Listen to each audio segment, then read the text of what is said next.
Good evening, ladies and gentlemen. Today we are continuing a recent series that I've been doing on my YouTube channel where I go in depth into what I think each lottery team should do with their first round pick.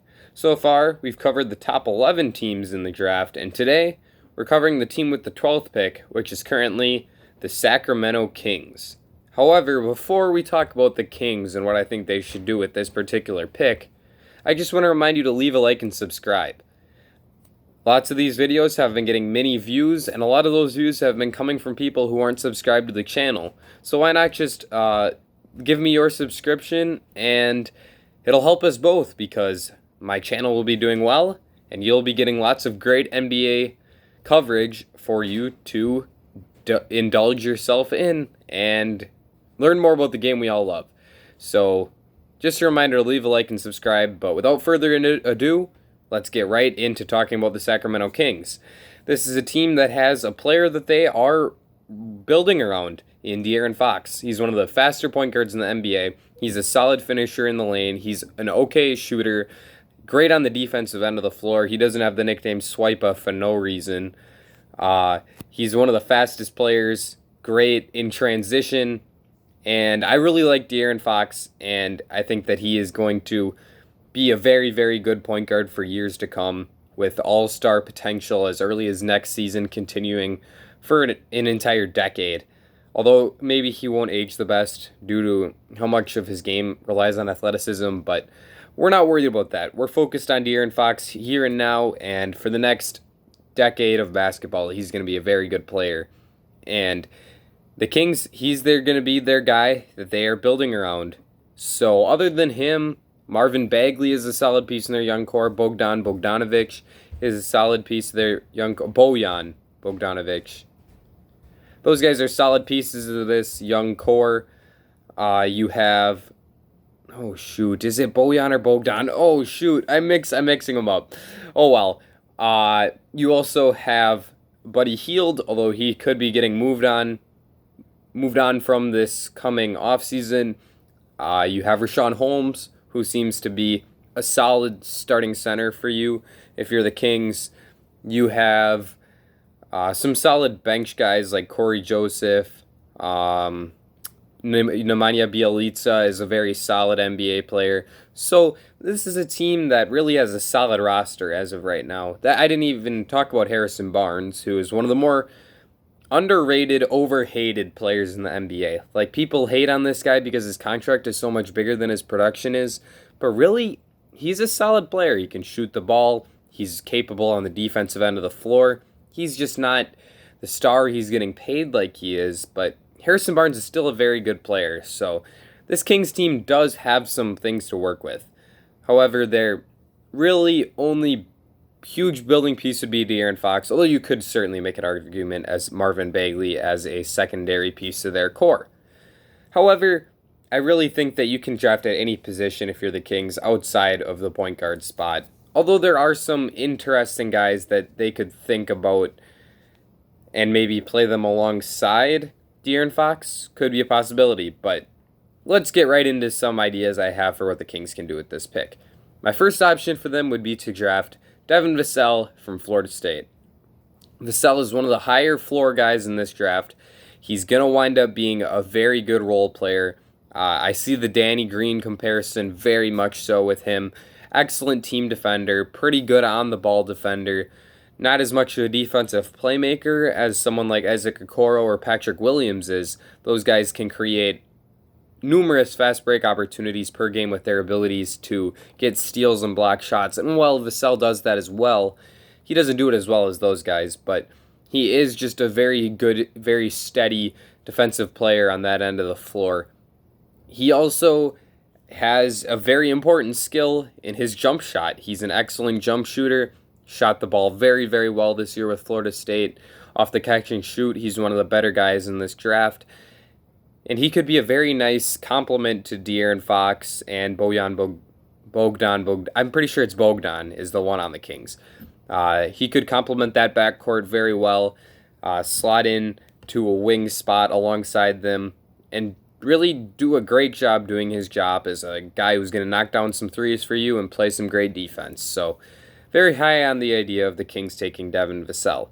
They're one of the teams that I would actually prefer him to take the guy who I have as my second option for them in Isaac Okoro.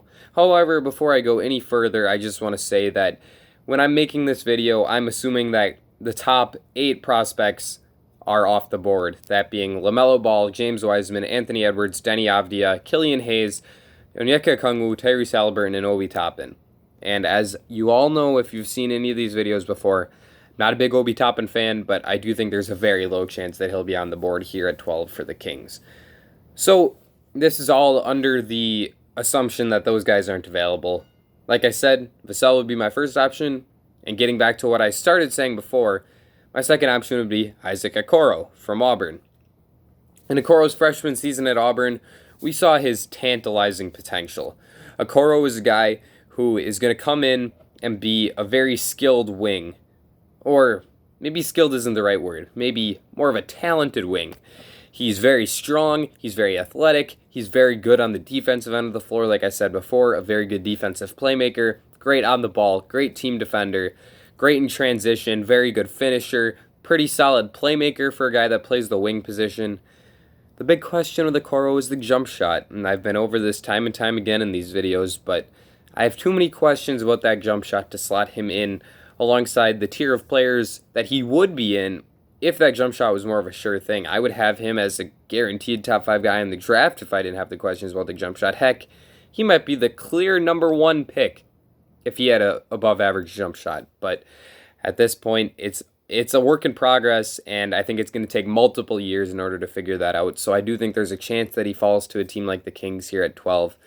However, if I were them, he would be very difficult to pass up on due to his tantalizing potential. I think the chance is definitely there that he could reach something like a very good second or third best player on a playoff team, maybe a third best player on a championship team. He's going to be a solid secondary playmaker for you, and if it weren't for the jump shot, I'd have a lot of faith in Isaac Okoro. My third option for the Kings would be another wing player, and that wing is Saddiq Bey from Villanova. I am a big Saddiq Bey fan. I think that Saddiq is going to wind up being a starter-level player in the NBA for certain. Similar to Vassell, he has a high floor, the ceiling isn't quite there, and the athleticism gives me a few questions, but with the way we've seen Villanova players translate miraculously into the NBA, I think that we could see something very similar with Saddiq. I love what I see from him on the defensive end of the floor. In my opinion, he is one of the more disciplined defenders in this draft, as there's a very low chance that you're going to see him get beat. He's not as much of a playmaker on that end of the floor as a guy like Okoro or Williams, but he is more of just a keep him in front type of guy, and he has a very valuable ability on the defensive end of the floor, and that's the ability to guard 1 through 4. I would trust him guarding point guards, maybe not trust him guarding Steph Curry and James Harden, but like if you're trotting him out against an average NBA point guard, say Ricky Rubio, I wouldn't have any problem with that. He can guard so many positions, and in this NBA where switchability is a key ability, I would be very interested in Saddiq Bey if I were a team drafting in the lottery that needed a wing in a similar way that the Kings do. Next option would be Patrick Williams. In my opinion, Williams is probably a better player than Bey, and maybe even a better prospect than Vassell and Okoro. I really love Patrick Williams, and I think that the upside there with him is enormous. If he can figure it out on the offensive end of the floor and take his raw game to the next level and become a very, very good offensive player, maybe develop a jump shot, develop some post moves, because this guy's jacked. He is very muscular. And in the post, if he's able to develop some moves, he could be an intriguing presence down there. If he can shoot the ball, get to the rim, work on his playmaking, heck, this guy could be a very good player. But he's really raw right now. He didn't even start at Florida State this past season. He only averaged 9 points per game. The offensive end, he's so raw. I've said it many times now, but he also is one of the youngest players in this entire draft. I think he's like the second youngest player in the whole draft. So there's room for him to grow, and I can see it with Patrick. I love the defensive potential there, and just figure it out on offense, and you've got one of the best defensive playmakers and a guy who can potentially be, I don't know, maybe he can reach like a Draymond Green type ceiling. Maybe it's even higher for him. But I'm a big Patrick Williams fan, and I would love the fit with him in the Kings. The next couple guys I have here are not my favorite fits. The next choice I have would be RJ Hampton. There is a bit of an overlap with him and Bogdanovich as just a scoring two guard, but RJ has an athleticism advantage over Bogdan, and that could be an aspect of intrigue for the Kings. Overall, I think I would rather have any of the four wings that I listed before RJ, but if you are tantalized enough by his potential to become a very good NBA player, especially on the offensive end, maybe you take a shot at him here, and he can be your backcourt partner of the future alongside De'Aaron Fox. Another option could be Aaron Nesmith, back to the wing trend. I'm not as high on Nesmith as many are, and I have him below guys like Patrick Williams and Sadiq Bey that a lot of people have him above, but I just have questions about what he's going to be able to do besides be a jump shooter. Obviously, he can shoot it off the bounce. He can shoot it on the run. He can shoot it off of screens. He's got excellent shot mobility, and he can really move his shot around and adjust for difficult contests. We saw him shoot like 52% from the three-point arc this past season, and although it was in limited game action, I think he only played like 15 or 16 games before he suffered an injury. 52%. That's just mind-blowing.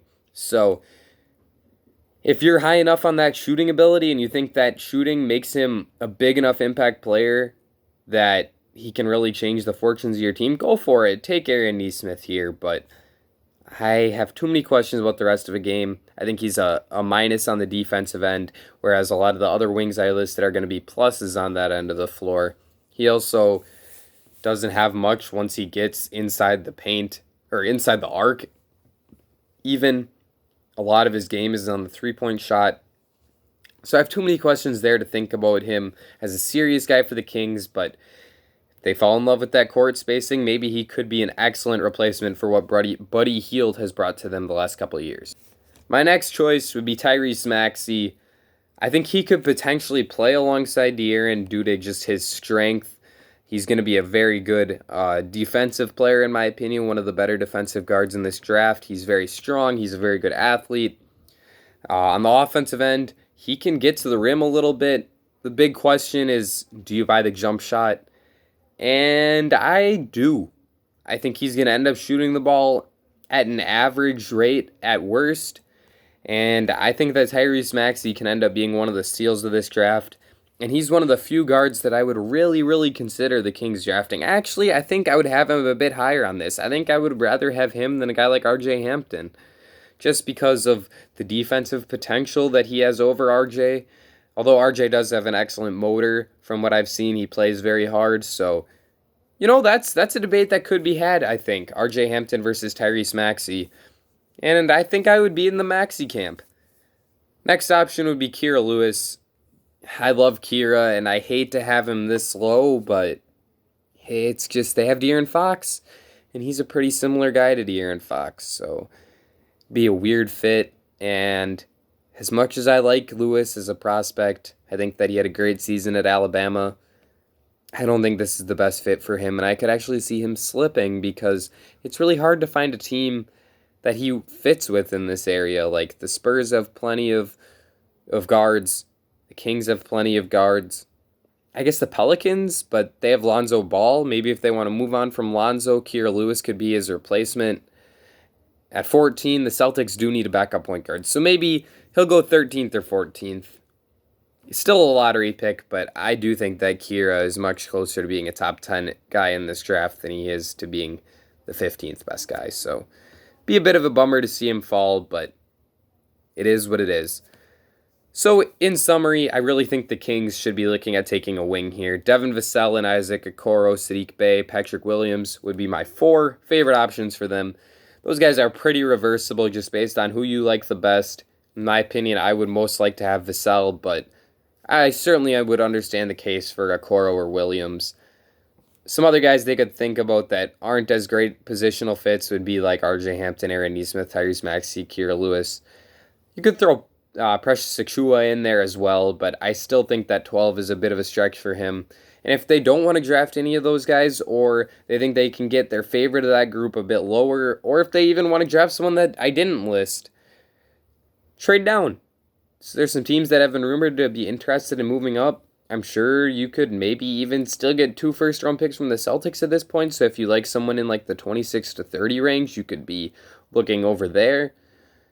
There are some options here for the Kings, and if they don't like those guys there and they have their guy picked out, I could see them trading down to get some extra value. I don't think a trade up could happen because I don't think they have enough assets that they should move up and they can get a solid role player to complement their current young core right here with the 12th pick. But a trade down could potentially happen. Let me know in the comments section below what you think the Kings should do with this pick. Leave a like and subscribe if you enjoyed this video. That's it for me. Ladies and gentlemen, I will see you all again very soon.